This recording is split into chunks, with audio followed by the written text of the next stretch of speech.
Inilah perbedaan Indonesia dan Iran. Indonesia merdeka tahun 1945, Iran merdeka dengan revolusi Iran tahun 1979. Saat ini Iran sudah mengembangkan teknologi nuklir dan teknologi AI, sementara Indonesia masih fokus program MBG, yaitu makan bergizi katanya.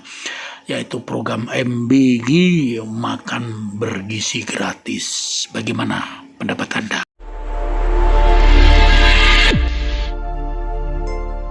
MBG, oh MBG, program MBG makan bergizi gratis. Program janji politik harus ditepati.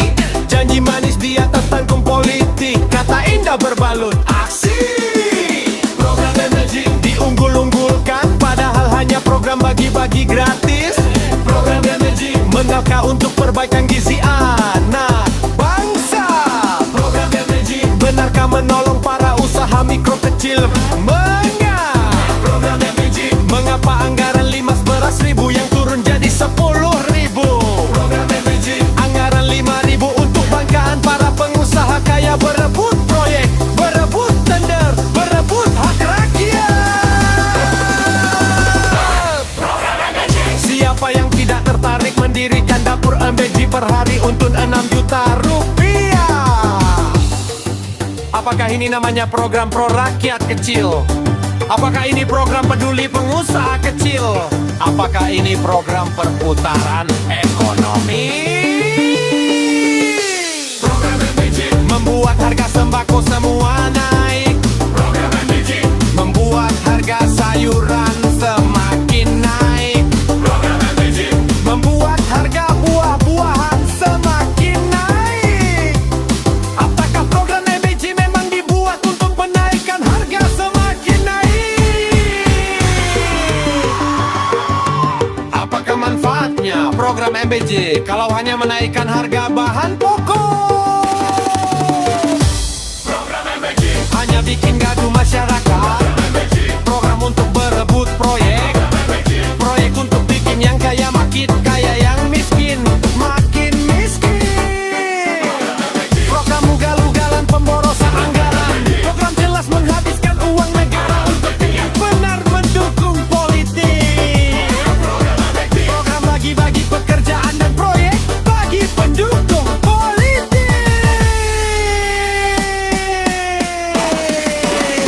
MBG bikin ekonomi semakin sulit, harga bahan pokok semakin naik. Program MBG potensi pemborosan anggaran. Program MBG membutuhkan dana sangat besar dari APBN. Program MBG tidak efisien, rentan pembengkakan biaya, bisa mengorbankan sektor lain seperti pendidikan atau kesehatan. Program MBG banyak dampak risiko salah sasaran. Program MBG tidak semua penerima benar-benar membutuhkan makanan BMJ, karena Anda perali keluarga mampu ikut menerima juga. Data penerima belum tentu akurat. Program MBG rawan korupsi dan penyalahgunaan dana anggaran besar dan distribusi luas. Potensi main proyek oleh oknum-oknum yang harus kekayaan. Markup harga bahan makanan, kualitas makanan bisa ditekan demi keuntungan. Tidak efisien, rentan pembengkakan biaya, bisa mengorbankan sektor lain seperti pendidikan atau kesehatan. Banyak dampak risiko salah sasaran. Tidak semua penerima benar-benar membutuhkan makanan. MBG cukai wahana dari keluarga mampu ikut menerima juga. Program MBG dapat menarik simpati publik, alat kampanye popularitas politik saja. Program tidak menyelesaikan masalah utama. Program masalah gizi bukan